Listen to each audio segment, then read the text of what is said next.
days. So I woke up this morning with some good news. My sports book has opened up pretty much all the fights. We have fights in Mexico, we have fights in Argentina, we have fights in Africa, and we have the big one in New York City. And my book also released some method of victory prop bets. So we're gonna go over that today. If you've been on the channel, you would have seen my breakdown, analysis, and prediction of the Andy Cruz fight. And then directly after this live stream, I'm going to be uploading my George Kambosos Jr. versus Richardson Hitchins analysis prediction. We could talk about that fight, though, right now. We could talk a little bit about how we think that fight's going to go and some odds. Because I looked at some of the odds for method of victory for both the Andy Cruz and the Hitchens fight. And I was messaging some of my boys. What's up, Meech? Let's go. Daniel, there's money for sure. Especially with this morning, waking up, seeing some of the method of victories. And I know a lot of people, a lot of the smart bettors are leaning on Hitchens to beat George. And a lot of the riskier bettors are seeing those wild odds, and they're going to throw a little bit of sugar on George. But the way I like making my money and the way I've stayed consistent. What's up, Havelock? I'll do my what's ups first before we get into the nooks and crannies. We're going to start with the Kambosos question, Lloyd. 100%. We'll wait till this simmers a bit. Guys, wherever you are, all I ask for you is just like this video. You know, I know a lot of you boys, and, you know, it's super, what's the word? I'm flat. You know, I like when you guys ask, but a lot of you guys have been asking me to do a Patreon or, you know, another off-site sort of product, and I'm thinking about it. But for now, what's up, GOAT? I'm giving all this away for free. All I ask for you is to like the video. Okay. Havelock's in the house. Goat's in the house. I'm going to answer Lloyd's question. Let's start off with Lloyd's question. Do I think George beats Hitchens? You know, when I answer these questions, oh, you know, we love our people tuning in globally.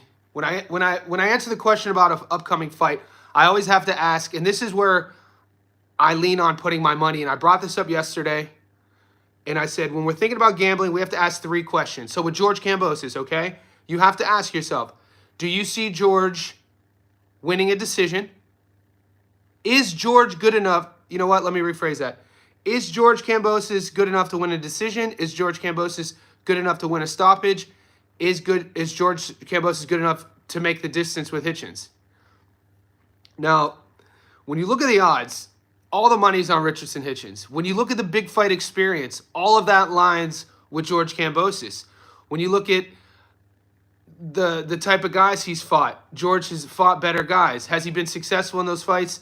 No, he's been successful once. Guys, a lot of you would say that George didn't beat Mickey Bay. Some people are saying that George lost to Mickey Bay.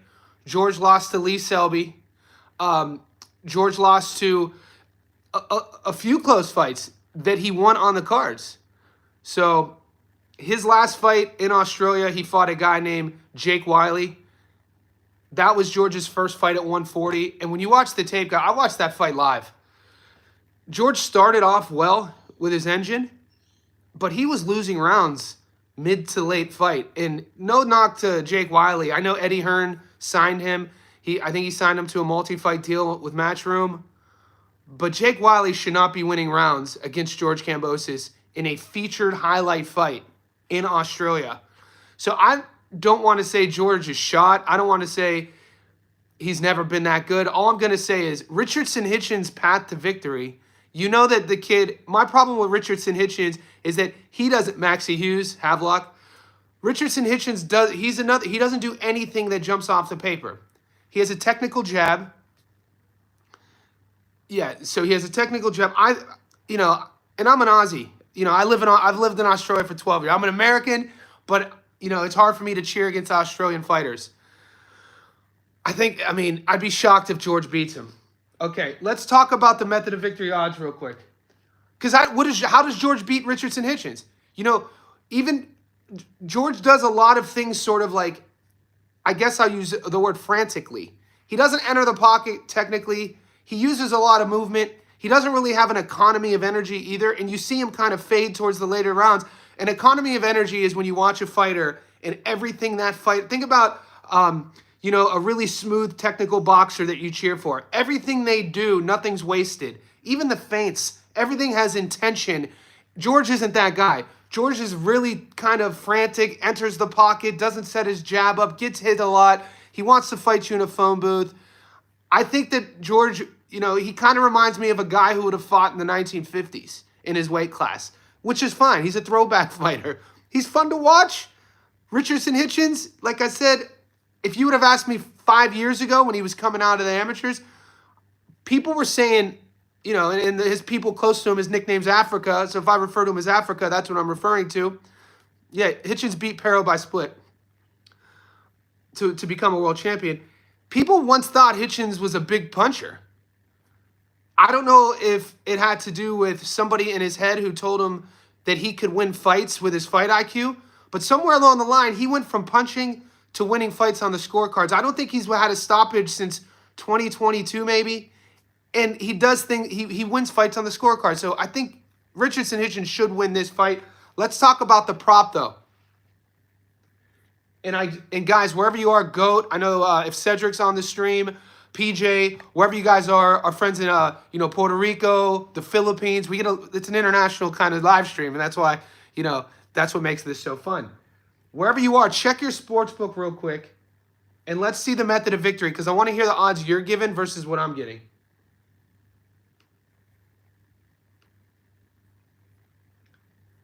Because if you like Richardson Hitchens on the money line, $100 gets you $10. So he's a huge favorite. But listen to this. If you like Hitchens by decision, which statistically speaking, that's the way this is leaning. For it to go the distance and him win a decision, you're going to get Hitchens at $1.55. So why not take that prop bet? What's up, Don Julio? Cambo, why not? Let me get to Hitchens first, and we'll get to George in a second. So if you want Hitchens, you think he's going to win, you think he's going to win a decision, rather than just getting the $1.10, take him on the method of victory decision. It juices your odds from $1.10 to $1.55. Okay, and 10,000 on Hitchens to win a decision gets you 5,500 back. I like doing bets like that on denominations of 10 grand as well. Okay. Do you see Hitchens stopping George? I think Hitchens stopping George is more of a riskier bet than any other on Hitchens' side, obviously. Hitchens money line, safest bet. Hitchens by decision is a little bit more riskier, but I still think that's a lock. Hitchens by stoppage is 340. 100 gets you your money plus 240. We'll get to Tio for Rosary. I'm gonna answer. Let's talk a little bit. Lloyd, I'll get to that in a second. I don't think Tio was robbed against George. When you look at how George fought against Teofimo Lopez and the version of George, I mean, that was an upset. That was a punch. He clipped him early. He got his respect early. And we always talk about in a game plan, especially when you're an underdog, your game plan should be able to execute, get your opponent's respect early, and George did that. If you're going to beat Hitchens stoppage, just do Hitchens 7-12. Yeah, I'm not getting those odds. Go. What are those odds right now? What's up, Landslide? Let's talk about George winning real quick, and then we'll kind of convolute everything because I want to answer our friend in Puerto Rico. Tough to say. I think could happen. Hitchens money line, $1.10. So if you think George is going to win, and why not be? You don't have to be greedy. The odds are so wild. If you think George is going to win, take him on the money line. $100. He's an 825 here in Australia. $100 gets you your money plus 725. Why not just do that? If you're a diehard Kambosos fan, if you think he's going to go into New York and duplicate what he did against Teo, take him on the money line. The odds are wild. It's worth it. Even if you put $10 on him, if you're not here to gamble a lot of money, do it. But if you're taking George on the money line, I wouldn't put him on a parlay because the last thing you want to do is have George upset Hitchens and then on a parlay, you lose a fight that's like $1.07. You know what I'm saying? So strategically, and the way you should go about this, if you're really going to invest in George winning this fight, just do him on his own. George just came up. I know. Rosary, that's what I was talking about. And his name was Jake Wiley. Rosary is referencing George's last fight against a domestic level Aussie named Jake Wiley, in which George was losing rounds. So landslide that. And if you think George is going to knock him out, I mean, when's the last time George had a stoppage?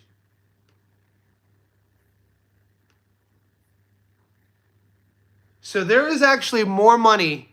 So George to win a decision is 15-1. George to win by stoppage is 13-1. Okay?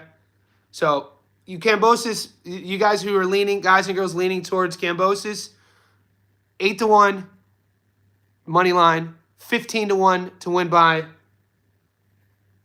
decision, and 13-1 to win by knockout. Richardson Hitchens 11. Mo Price, I'm comfortable with the bet on Hitchens. It's just I'm not sure what Hitchens to expect. My instinct, this is what I always think. Not obviously what happened in Norfolk, Virginia this week, but when we saw Keyshawn in Norfolk against Lemos, how electric that performance was.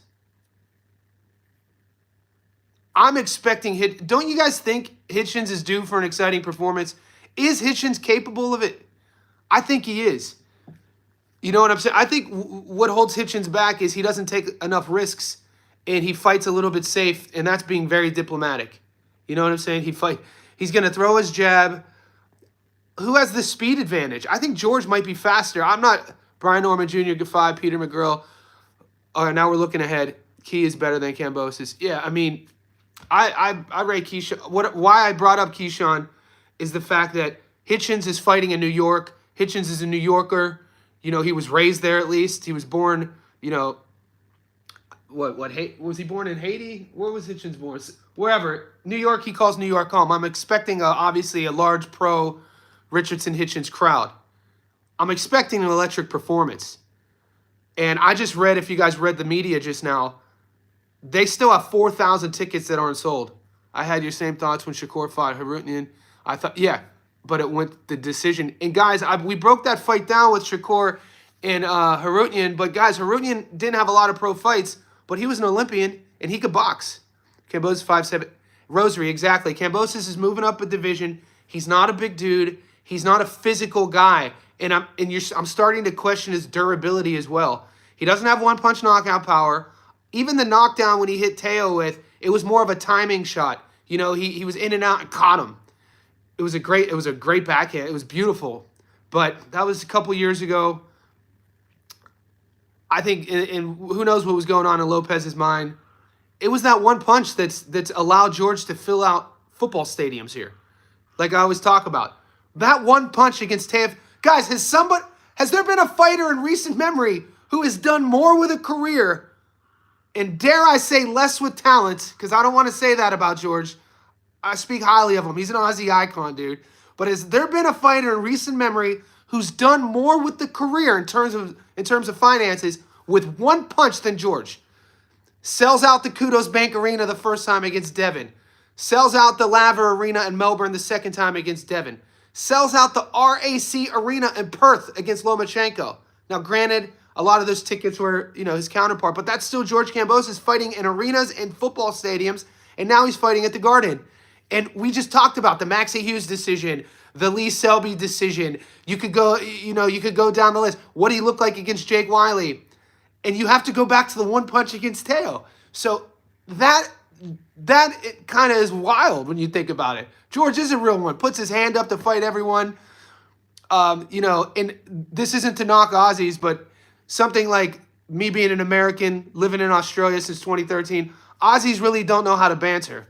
So the Brits, there's a lot of Brits down here. The Brits call talking shit bantering, you know, going back and forth. You know, you could banter and talk shit back and forth, and it doesn't have to get emotional. You know, I grew up in Northeast Ohio, Youngstown. No matter where you guys grew up, or girls, if you grew up around, you know, teammates in a locker room, you know how to banter. You know, your boys will find like a flaw, and you go after it. And, you know, sometimes it leads to throwing hands, sometimes it doesn't. Not a lot of Aussie fighters could do that. Tim Tszyu has no banter. Liam Perro has no banter. Jai Apataya has no banter. Justice Hooney has no banter. But George could banter. That's why I like him. When you think about you know, I think that's why that's one of the reasons. You know, George could sell a little bit. And that's one of the extraneous variables on Kambosos that he has one up. Not the most talented guy. Has Teo, Haney, and Lomachenko. I know. Brian Norman Jr. fight is the following week, Mo Price. He just landed in Japan, I think, 3 days ago, fighting Sasaki. That's a tough fight. I'm definitely covering that fight on my channel. Wow, good call. And that was a late stoppage, Meech. What did that pay out? Jai is a bum. I can't wait. Jai's not a bum. Rosary, you're out of your mind. Jai is a dog. No one beats Jai right now. Jai Apatai is a dog. I went to Loma fight. It was great to see Loma in his last fight. See Hitchens' decision. George is a real tough guy. Yeah. So George is his sort of strengths are things like this. Things that you're not going to see. You can't. How do you measure heart? You know, look at the face-to-face breakdown. You're not going to see heart 3 stars, heart 2 stars. But George has that. And like I said, he's awkward. He's an awkward guy. I think he's quicker. He's an awkward style. I think he's quicker than people think. I think his feet are a little bit more trickier than people think. His angles. Yeah, whoever said, Rosary Hospital said Jai's a bum. That is the most insane comment I've heard in a week. George actually has the best banter, lightweight being too cringe. Yeah, Dubois, Apatai is a fight to make. Well, Dubois is a heavyweight. Apatai is a cruiser. Apatai has said multiple times he wants the Zerto Ramirez fight, and he wants the unified cruiser. So that fight's not going to happen. And Dubois is fighting Usyk. Come on, baby. Come on now. What's your opinion on the whole TB? We'll see if it happens. He's referring. Let's talk. Let's give that. Before we get to Teo, let's kind of round out this Kambosos Hitchens fight. So is anybody taking George with a reasonable excuse to win? So the one thing on this channel, the longer you're here, you'll realize that we pick our winners and losers based on reasoning, not just the odds. So I know people are leaning on George because of the odds. Is anybody picking George because they see a path to victory? And I'll leave that up to you guys for a couple moments because I'm interested. Because maybe sometimes you guys see things that I don't. I don't see a path to victory for George. And I know with gambling, those odds could get sort of, tempted. You could get tempted into putting money on it, but that's why Vegas has bright lights. Robbery. You think Hitchens is going to get robbed in New York? I mean, doesn't he? I'm pretty sure he has a nice little following there. This is a homecoming for him. Name an elite fighter Jai has fought. Oh, wait. Name an elite fighter in the cruiserweight in the division, mate. All Jai has done is beat everyone they put in front of him. Y'all, please don't lose your money betting on George. The only way I see Kambosos is when he lands the punch that causes a cut. And come on, what are the odds of that? Kambosos by robbery. Make it right on time. Make it right on time. Was watching your last video. Ethan Theodore. So, have you guys looked at the Andy Cruz odds? Are you guys comfortable? We already covered Andy Cruz yesterday. No one's even mentioned him. I just want to mention that before we move on because I want to answer the Teofimo Lopez question and kind of leave it up to, we could then turn the live stream like we always do into a what's going on in boxing live stream.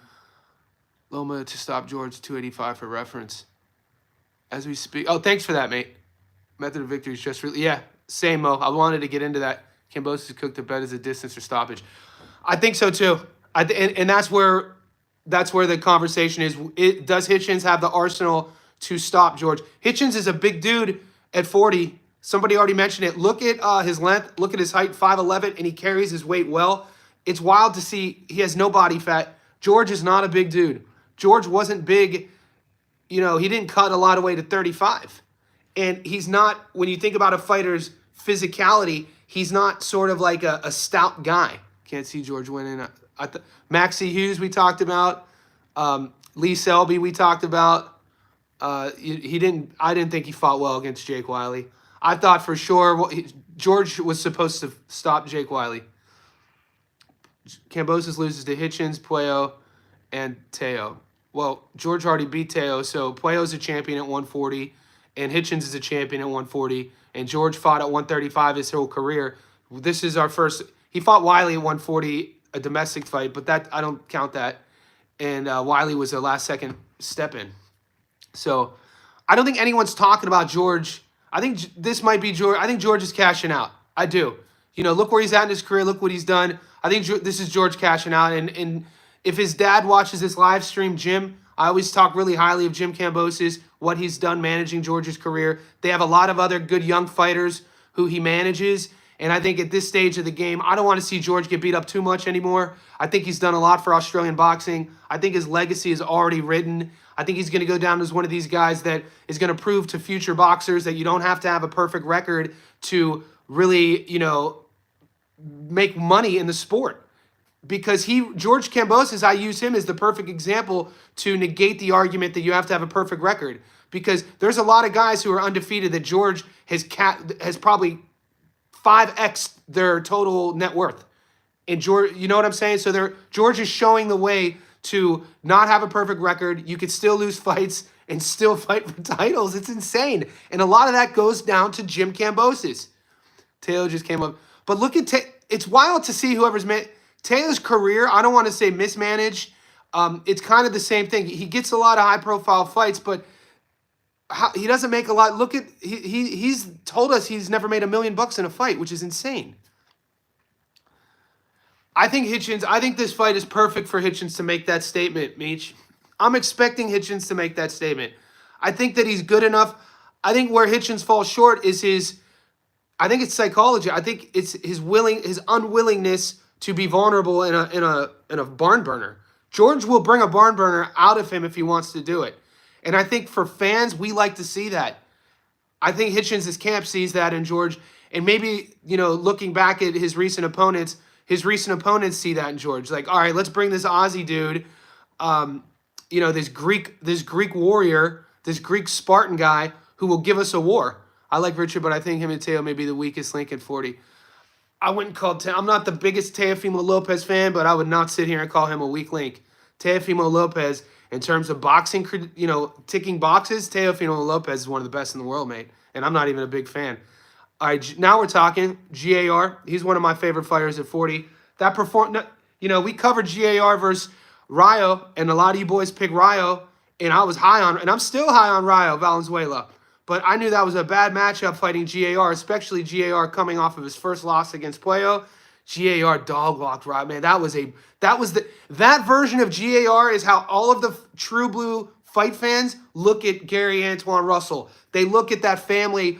And they look at that potential, and thankfully we got to see it for once. And I'm excited to see what he does in his next fight at 140. And he's already world champion. Teo's fight inactivity and him looking subpar in fights. Teo looked good against ABJ though. Puello beats Russell. They already fought. Puello beat Russell on points. Is Teo fighting Russell? I heard something earlier. I'm not sure. Rosary, are you trolling us? Because I don't recognize you on the live stream, and we got a lot of boxing heads on this live stream. For you to just say Puello beats GAR, insinuating they haven't fought yet when we all know they already fought, is wild. Can't believe the GAR Rao fought. I know. We made easy money on that. Again, okay, I don't know. I'd like to see him fight again. Unify at 140, Rosary. Someone said Teo signed. Yeah, Teo posted with the PBC hat on, and he posted August 16th. The way Kambosos stands over his front foot with a lead hand down, nightmare for him. Matias lost to Pero, strategy and negativity, but I think Matias comes back and beats up. I don't think so. I think Alberto Puello is going to outbox Subaru Matias. Alberto Puello is a very, very skilled southpaw. He's not a world champion by fluke. He could box. And when he's fighting a Subaru Matias who is one-dimensional, the whole world knows what Matias wants to do. I think Puello outboxes him. I think he makes Matias look pretty amateur. Poppy, Brandon, Andy Cruz upset. You're out of your mind. No way. Andy Cruz is high, world class, mate. There's no way he loses this fight. I would go heavy on Cruz. Hironori Mashiro is a domestic level Japanese fighter. He has a nice record, 17-1, but there's nothing that he's gonna do that Andy Cruz hasn't seen. You mix Andy Cruz's amateur pedigree with Andy Cruz being coached with Bozy Ennis. He's 5-0. Two of his last 4 fights he's ended by stoppage. He does everything world class. When you really watch the minutia of the sport, when you really break down how to enter the pocket, how to exit the pocket, does your fighter do head feints? Does he do foot feints? What's his quickness like? What's his reaction time like? Andy Cruz circling left to right. Andy Cruz being able to counter. You're out of your mind. Andy Cruz is okay. It was a joke. Poppy, you gotta reference these jokes unless you're trolling me, and I'll go off on it. Matias versus Puello. What about Berlanga? Edgar, let's talk about Berlanga Shiraz. 2 guys we cover a lot on the channel. It's easy to get lost in Berlanga being a quote unquote whatever you guys want to call him. It's easy to forget about Edgar Berlanga's hand speed. It's easy to forget about Edgar Berlanga's power. It's easy to forget about that 16-0, 16 first-round knockouts.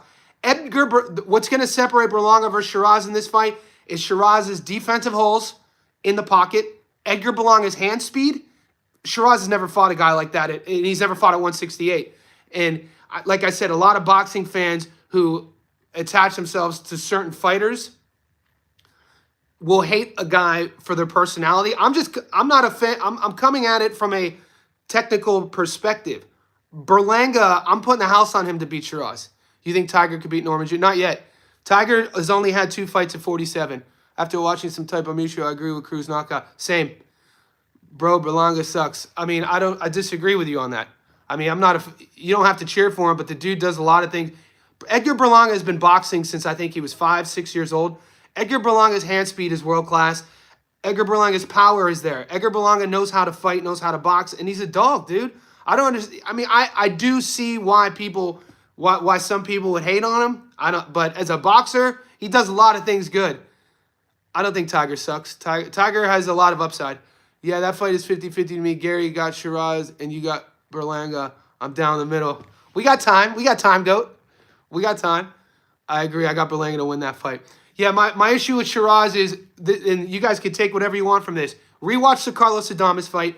Rewatch the mental issues that Shiraz was battling mid-fight. There's one thing with a fighter who, is struggling mentally outside of the ring. We know that. It happens a lot, and we have a lot of empathy for young fighters who are trying to figure out who they are outside the ring. There's another thing within a fight, in a world-class match when the whole world's watching, when you're struggling to figure things out. And you watch that fight again, watch from about the 4th round onward, watch his body language, watch his interaction with his corner, watch how he reacted to Adames' pressure. Because the first 3 rounds, Adames acted like a world champion. He was just being calculated, wasn't being aggressive. He was seeing what Shiraz was going to do. Because Shiraz coming to that fight, everybody was saying Shiraz was going to walk him. Not I. Definitely picked Adames to win. They gave him a draw. I thought Adames clearly won that fight. I'm glad he didn't get robbed. But when you saw how Shiraz boxed, his body language, the psychology, Edgar Berlanga is going to eat all that up. You can't be coming into a fight with a dog like that and your opponent like Berlanga seeing those holes in your mental game. And Berlanga's already started the mental warfare. I think it's going to be easy work. And I'll admit if I'm wrong. I don't think that's a good matchup for Hamza Shiraz. For his first fight at 168, I don't think that's a good matchup. Brits can't beat anyone else but their own. All right, gold member, but Fabio Wardley just beat Justice Huni. Berlanga is no Shiraz. I know Berlanga could pop, and he got hand speed.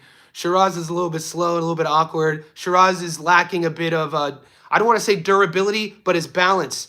Watch Shiraz fight in the pocket. He's a bit long and wide. He's not here. He's here and here. He's not here. It's a bit, that goes a long way at the world-class level, especially when you got a guy like Berlanga, trying to get your chin. Berlanga is Adames. So yeah, you don't have to agree with me. This is a fun conversation. I'll go back and forth all day. That was a lucky shot, bro. I know. I know. Come on, gold member. You said a blanket statement. Recent memory. Come on, gold member. You know I was a Huni guy. Berlanga is no Adames. I'm a big fan of Carlos Adames. I don't like comparing guys at different weight classes. You know what I'm saying? Considering Carlos started, I think, didn't Carlos fight at 40? Maybe he started at 47, and he climbed up to get to 160. Berlanga is just a naturally bigger dude, different style, different psychology in there.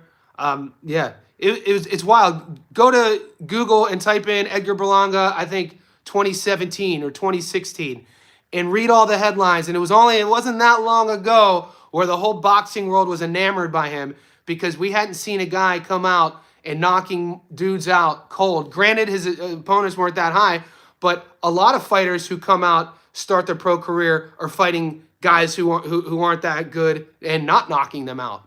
So that's all I'm saying. If Crawford is fighting Canelo in Vegas, then Canelo wins easily. Wow, that's a wild statement. Bivol beat Canelo 10 rounds to 2 and was barely given a 7-5. Yeah, but Bivol is a Russian in Vegas. Crawford is an American in Vegas. I mean, did you guys watch the stare down today? And Bud put up some footage of him doing some shadow work. I thought I covered that, Rosary. I mean, part of a fighter's camp, part of a fighter's sort of handlers are to manage their career and to pair them up with an even playing field as you climb the ladder. It's a litmus test. And if that were the case, low-level opponents, I love this narrative that people who hate on Berlanga talk about low-level opponents, then shouldn't every boxer who turns pro knock all of their opponents out who are low-level opponents in the first round? Shouldn't they all do that? Or no, that doesn't happen. It's only happened a few times, right? Berlanga's one of them. Mike Tyson was the other. So the guy could crack. The dude could crack.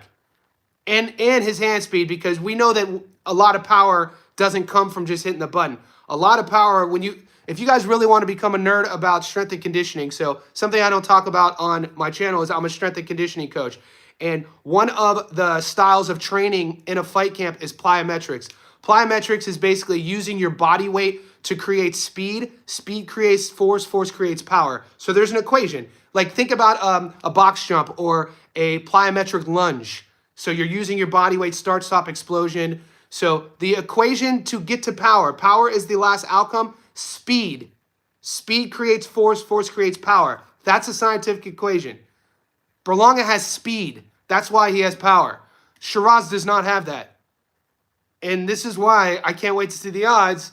I'm leaning heavy on, I think Berlanga starches him.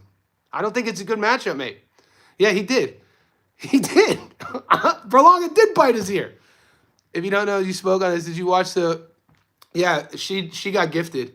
He's talking about the women's title fight. I think they fought at Franchon Zern. Hamza started to full. That's what I'm talking about, Meech. Berlanga 200 on fight night. Meech, and look, we see how these guys fight. Brian Norman Jr. versus Jin. All right, guys, this is where the live stream turns into the Wild West. Brian Norman, next week, it's a tough fight for Norman. I don't rate Berlanga. Shiraz open at plus 150. I had Albright beating Kelvin. He did beat him. Edwin beating Keyshawn. Not me. I thought Keyshawn was going to beat Edwin. I definitely was comfortable with that pick. I stayed away from the Kelvin Davis fight with Nair Albright, but I know a lot of you guys who follow Gary on 3D Boxing picked, and you guys won money, and that was a great pick. You guys picked Wu, and he won. And I'm glad for him. It's good to see him win one of those fights because they tried robbing him. Those scorecards were insane. I think one of the judges gave him a draw. That was insane. I don't know where you're seeing Shiraz is slower than Berlanga. 100%, man. He's in the pocket. Watch how they fight in the clinch. Berlanga respected Canelo's power. He's not going to respect. Nope. Berlanga lost 10-2 to Canelo. 10-2 comes back, fights a bum who's unranked and hasn't fought. Yeah, he fought. No one's talking about. I wasn't using Berlanga's last opponent in Puerto Rico. We featured that fight, and you couldn't find any tape on him. He had a 10-year break. He was a good amateur, his last opponent. His name's slipping my mind. Please forgive me. And then he disappeared for 10 years, and we found out that he went to prison. And then Berlanga. Look, Edgar did that to hook him up with some money. These things happen. And he did that to stay busy. But do your research on Berlanga if you think about it. One of the things that people in the know and gyms talk about is his hand speed. He has good hands. Albright hurt Keyshawn, and I got Edwin hurt in all three of them. I don't think Edwin hurts Keyshawn at all. I thought Keyshawn should have beat him up.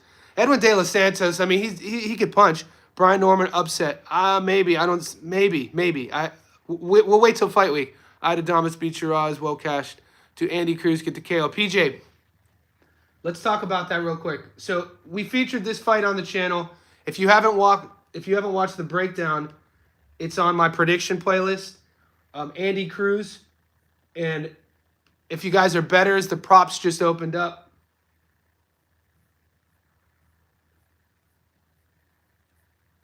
Let's see what Andy Cruz for stoppage. Because the money line, there's not really any juice on the money line. Andy Cruz is $1.08. $100 gets you $8. Andy Cruz to win by stoppage is 2-1. Now, granted, Mishiro's never been stopped, but like I said in my breakdown analysis, Mishiro's 17-1.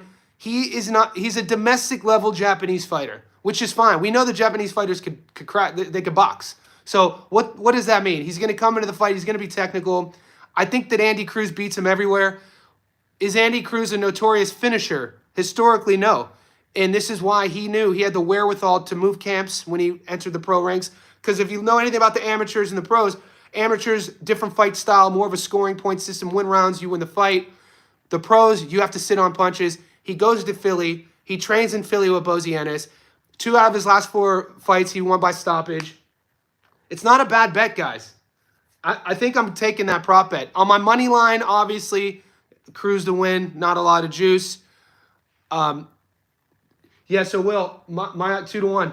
So Andy Cruz on points is $2.13. These are the odds I'm getting. Andy Cruz by stoppage, $2.15. I fought Andy Cruz in the amateurs. That Andy Cruz fight is going to look like Shakur versus Yoshino. I think so. Yeah. That was was that fight at 126? When Shakur fought him? Yeah, that's been a while ago. I always, with Shakur, since we're talking about him, I'm just always waiting for the version who fought Jamel Herring. You know what I mean? That's Shakur. I respect your opinion. Nevertheless, I want to be professional, better like you, muscles, and I'm getting back in shape. Ethan, let's get it. I think Berlanga is going to put a lot of pressure on Shiraz, and he can't take it. Tevin Farmer, Kid Austin's a fight. I got Farmer too, Joseph. We talked about Farmer versus Floyd Schofield yesterday, and the one thing that when I think of Tevin Farmer's career and legacy up until now, I think it's very similar and akin to Sandor Martin. When you look at how many close fights both guys have lost, when you look at their skill set, I think Tevin Farmer is world class. He's one of these guys that doesn't get the close decisions. And he stopped him at 35. I forget what fight I was thinking about. But Farmer's last fight against Zepeda, I actually was more impressed with him in that fight. And Zepeda's pressure, even though Zepeda won the fight, I think he should have won the fight. We got to see Zepeda's pressure and output doesn't really put you in danger of that one-punch pop. He has a lot of stoppages, but Zepeda's style is he'll drown you. Tevin Farmer is world. I think Tevin Farmer beats Floyd Schofield. There's nothing that I've seen from Floyd Schofield that impresses me. And that's not supposed to be a bad thing. But when you look at who Floyd Schofield's fought and you look at Tevin, what he's done, granted Tevin's, I think, 35 now. But what I saw in his last fight with Zepeda, he still has it. It's not like, I didn't even see Tevin taking any sort of like degradation. Maybe I'm wrong. If you guys, I think that's a bad matchup for Floyd. Man, I'm going to stay out of that one. Yeah. And look, Floyd is a hot prospect for a reason. But when you throw in a hot prospect against a world level guy, we'll see what happens. It is a young man's game, and I know that. We'll wait till we get there. So he's 33. We'll wait till we get there. Like I said, I don't like giving my prediction. If I saw the odds, I don't have the odds up. They don't in Australia. They don't think too far ahead, so I don't know what the odds are. Yeah, Tevin's. I didn't think he'd be able to move up weight classes and still be durable, but he's like he's sturdy. And, not that old, but look how many fights. How old's Floyd Schofield? When you're looking at age, if we're going to use that to reason. And, the saucy money will be on Floyd. I'm sure Floyd, did you give your prediction on the fight? Yeah, zoom in. Same, zoom in. We're leaning on the same, Hitchens. Not too old, he could still do damage. I think so. Do you do any live betting? David, I tried to do live betting last weekend, and the odds closed so quick. Especially in that division. That's why I said that. Tevin Farmer always coming up short. PJ, exactly. Think about Tevin Farmer's legacy, the decisions he's come up just short. Think about Sandor Martin. A lot of us thought Sandor Martin beat Puello. And then look at the other fights he lost close decisions to. Kid Austin reminds me of Sean Porter. See, Sean Porter's a Northeast Ohio guy. I watch Porter and the amateurs. Does Floyd have that dog? Is Floyd a dog like Porter? Because Porter wants to be in the phone booth the entire time.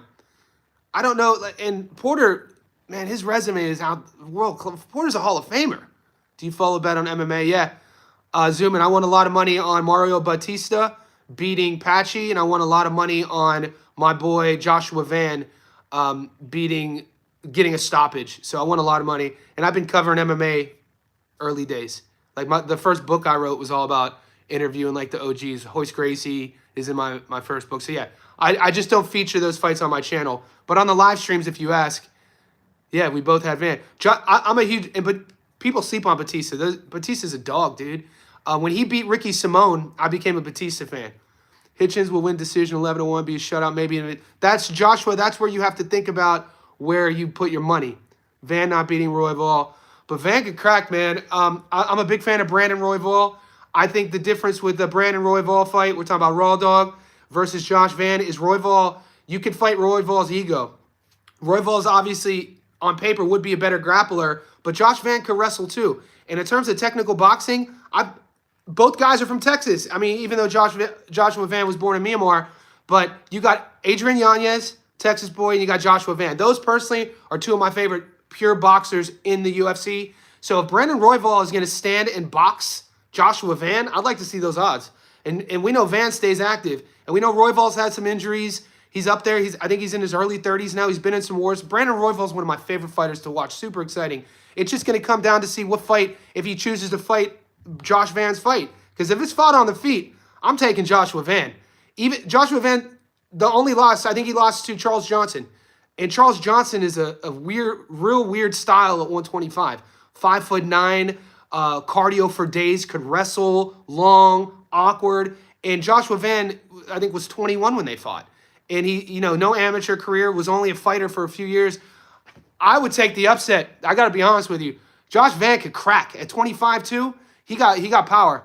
Olympic gold medalist, 16-time national champion. Johnny, you're going to be covering me soon. I'm 19, and I got my first fight. Nice, Zoomin. That's what's up. Wish me luck. I wish you luck. Thank you, Zoomin. Nice chatting with you. I love hearing stories like that. And on the channel, Joseph Brown, I've covered him. I've interviewed him on my channel. Schofield's going for the knockout. How do you personally manage your bankroll? I have margins for that. It's a chat to have offline. Have luck. I didn't like what I saw in Schofield's last fight. He turned his back towards the fighter after getting knocked down. I know. Any tips? I think Hitchens gets stoppage here. All right, we got a lot of questions coming in. Let's put a bookmark on Hitchens. And guys, in terms of where you're putting your money, this is why it's gambling, right? Because I could see Hitchens stopping George, and I could see Hitchens winning a decision. You could see, you got to ask yourself, what do you see more? George is at the twilight of his career, man. I hate using the word cashing a fighter out. I think you got to think George is cashing out that one big payday, unless he wins. But I don't see him beating Hitchens, man. Hitchens is a big boy at 140. He has a long jab, and he uses it really well. George doesn't disguise him entering the pocket. George's jab, he doesn't extend it. He has short arms. But everything we're saying, George versus Hitchens, we said George versus Teo. And look what happened. So this is why it's gambling. Now, let's get back to that decision, Hitchens by decision or Hitchens by stoppage real quick. Okay? Just so we could clarify those odds, guys. Because we could all agree. Yeah, okay, zoom in. Let's stick to that. So we could all agree, if you want the money line pick and put Richardson Hitchens on your parlay, $1.10, very low risk, very limited reward. Hitchens by decision is $1.55. Hitchens by stoppage is $3.40. So then it comes down to how much money you want to put on it. Because if you're going to go method of victory, guys, I'll never load up more than 2 picks on a method of victory. Like last week, even I won all my money on one fight. I won Joshua Kelly to stop Flavio Bea, $1.85. 10 grand paid out 8,500, right? If you have that, if you're going to go heavy, do something like that. And then I had a knockdown prop bet. Even though I predicted Justice to beat Fabio, I stayed away from that fight on my moneyline parlay. I picked Fabio Wardley, Justice Uni, plus 0.5 knockdowns at 160. And I went heavy on that. And we know there was a knockdown. Even though my credibility took a hit because I wanted Huni to win, I won my bet. On the parlays, when we go the long money line parlays, it's been about 3 weeks since I hit a big one. We hit a 22 leg 3 weeks ago in Australia. And then 2 weeks ago, we lost Caleb Plant. We lost Josh Taylor on the money line. And then this past week, I know a lot of you guys, myself included, I picked Joseph Hicks. He was $1.26, and Wendy Toussaint beat that man up. And hats off to Wendy Toussaint. I wanted to put 100K on Junto. Yes. Thank God you didn't, because I lost a prop. I had Junto. My bad. I picked Junto to win, but I picked a knockdown prop, and there were no knockdowns. Junto's one of my favorite fighters to cover. That from 115 to 122, we got a lot of good fights coming up. A fight with a puncher is almost always a 50-50. Yes. Yeah, so to put a period on the point, the Windy Toussaint was a 3-1 dog, and it's always easier to look back after the fight and be like, damn, I can't believe I didn't see it. But Joseph Hicks was talking to himself as like the next B-Hop, undefeated, only had a handful of fights, talking all the talk, and Windy beat him up. So my point is, when you have the money line, I don't like convoluting money line bets with method of victory bets. If you're, like I said, if you have the money, go a little bit heavier on the decision or the stoppage. And if you like Hitch by stoppage, I mean, $1.55 isn't that bad. You know, $100 gets your money back plus 55. Let's say Hitchens wins that bet. You have $155 in your account. You keep it in your account, and you just roll it over. So if you want to make money gambling on the sport, you have to be patient. It never happens. It never happens trying to get rich with one bet. So I lived in Las Vegas from 2011 and 2012 before I moved to Australia. And living in Vegas as a local, you know, living at the sports books, I worked on the strip at Planet Hollywood at a nightclub there. And I learned from some of these old head gamblers, these guys who lived in the sports book, and they were like, one thing they said, look at these lights. Vegas isn't Vegas because people win gambling. You always give your money back to the house. So when you're betting on sports, if you're going to go heavy, don't put too many things together. One or two things max. Think about when you see Drake, or like Floyd, when these guys who are wealthy millionaires, they'll only post their winnings. What does their ticket always say? So-and-so by money line, so-and-so by decision. It's never like boom, boom, boom, boom, boom, boom. So that's what I'm talking about. Yes, Rosary also said Jai Apataya was overrated. Jai Apataya, that guy. When you watch, I've watched his whole career here in Australia. Jai is that dude. Heard golfers gamble for anything. Yeah. Well, those are degenerate gamblers. Yeah, I'm not a degenerate gambler. I'll gamble on boxing, MMA, and then college football. And that's it. College football, I win a lot of money on college football with the money lines, especially week 1 through week 4. In NCAA, week 1 through week 4, before league play starts, you get a lot of these big schools. Ohio State, you know, I'm an Ohio State guy. You get a lot of Ohio State games, Michigan games, Penn State games. They're playing like Sisters of the Poor. The odds are like $1.07. You put like 10 of those together, you can win a lot of money. So, but other than that, I'm not betting on horses. I'm not betting on dogs. I'm not betting on ping pong. None of that. So if you want to make money, you have to have boundaries. Wish he would effing come back, though. Are we talking about Errol Spence Jr., EJ? I think I saw that flashing through. Guys, wherever you are, we're 50 minutes into this. Could you like the video? You know, this is going from 70 people to 50 people. And if you guys all like the video, it'll just help me out. You watching MMA next week? Usman versus Buckley, August 16th. Heaven for martial art fans. Yeah, I'm watching that. Sisters in the War. Mike, you know my point. You get it. Thanks, Zoomin. Appreciate it. But yeah, so as we inch closer and closer to NCAA, we're getting there. It's already June. I think opening weekend is somewhere around August, mid-August to late August. We could go further on these questions. But yeah, I'll be watching the Usman versus Buckley card. But I used to cover MMA on the channel. Johnny gonna be averaging 100 plus viewers soon. We got to get it up, goat. We're getting there. What date is Taporio Oliveira? I'm not sure. Hitchens is going to hurt Cambosos. I can see it happening. I like to see Richardson use the body a bit more. And I think he could definitely test Kambosos' durability. Guys, did you guys see the Africa card we haven't talked about? So there's a card in Ghana with Brandon Glanton. And Glanton's a fighter I've covered on the channel a couple times. Brandon Glanton is the guy who went to the UK and lost to Chris Billum-Smith. But he was undefeated. He's fighting. If you guys could take Brandon Glanton by stoppage, do that. I've got a lot of MMA questions coming in. Who you like? Probably moving New York crowd might feel him to get the KO. I encourage him to do it. That's what I was thinking too. Zoom in. Ali Wash on it also, I believe. So yeah, to refocus on the boxing, another bet I really love. It's in Ghana. There's a card, guys, in boxing this weekend in Africa. We got Nonito Donaire fighting in Argentina. We got Juan Francisco Estrada fighting in Mexico. We know we last saw Estrada fight Bam Rodriguez, and we got the card in New York City and then Ghana. So the African card has a lot of good odds. So for the True Blue gamblers, take a look at your book and see if you could get the Brandon Glanton fight. He's a huge money line favorite. He's being brought over there, big dude, to knock this dude out.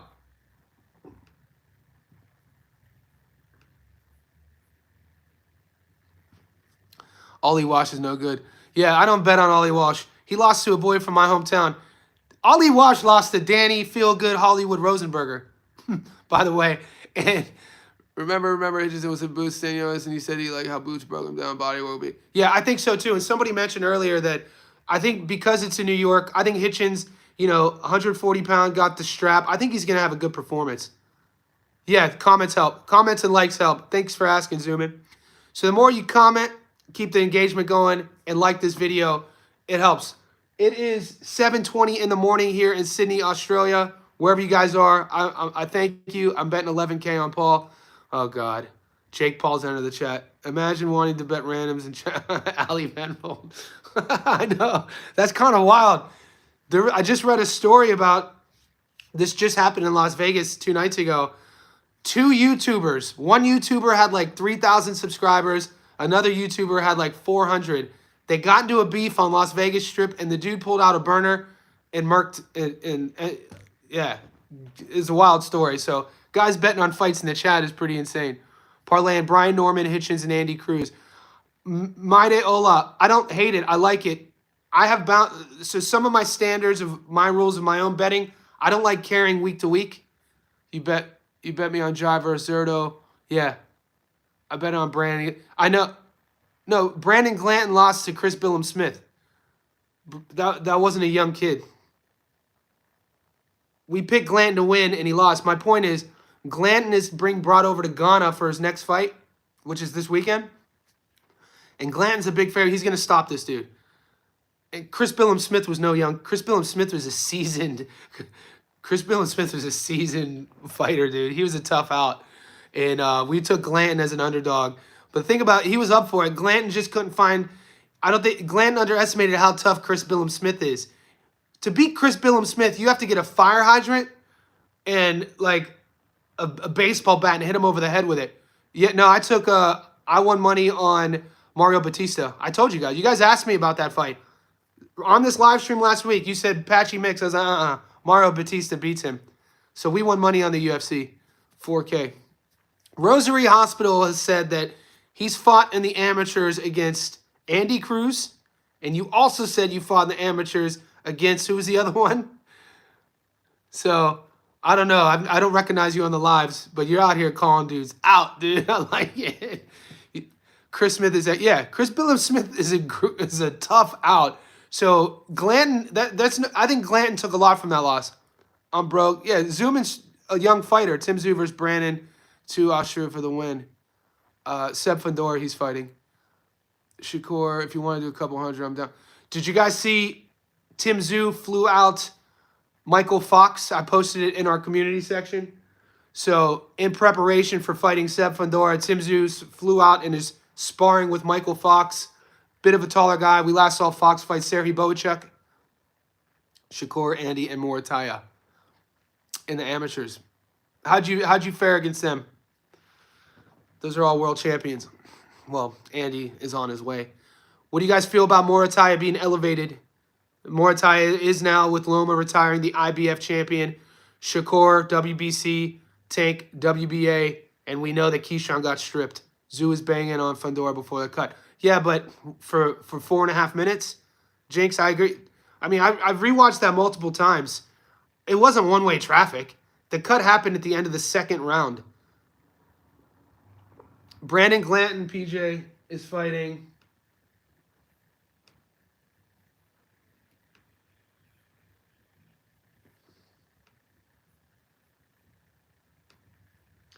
It's a guy. It's a local guy. Give me a second. John Napoli. John Napoli. Me too, Zoomin. I'm very excited for Brian Norman versus Saki. I'm a fan of both guys. Fandor versus Tszyu, 75-25 fight. Fandor may be more confident watching Tszyu get starched coming from a knockout win. Someone similar size Tszyu. Yeah, and Tszyu got his confidence back by fighting Joey Spencer. You think Fandor's losing this time? Interesting. Hiroka and Gary Russell, I reacted to. Who wants to be on Jai versus Zerto? Bet when that fight, if that fight gets signed, Rosary, we're gonna cover it. So do Hitchens get the knockout? PJ, I think so. I think so. I think he's gonna be a lot bigger than people think. Yeah, we're betting on Donaire. I'm covering Donaire on the channel. He's fighting this weekend. Nonito. Juan Francisco Estrada's fighting this weekend too. He's one. I like him. Donaire is fighting Andres Campos. So it's a close fight. It's not quite a 50-50 on paper, but Donaire's 42 years old, guys. Future Hall of Famer. Andres Campos, on paper, he's a slight underdog. So we're going to get into that fight tomorrow. Guys, this stream is approaching an hour. I have to go powerlift now. To let you a little bit into my life, I'm a strength and conditioning coach. If you're new here, I have a private invite-only strength gym and boxing gym below, downstairs. So I have a client in about 30 minutes. We're going to do some deadlifts. I'm going to do another live stream later on today, and I'm uploading my breakdown of George versus Richardson Hitchens. It'll be my breakdown, analysis, and prediction. If you're new to the live streams, check out my playlist called Predictions. You'll see the edited version of these videos. And I say thank you for tuning in. Like this video. If you haven't already, could you please subscribe and stay tuned. We have a busy week. There is a lot of money to get made. And if you're still watching right now at the end of the live stream, I say thank you.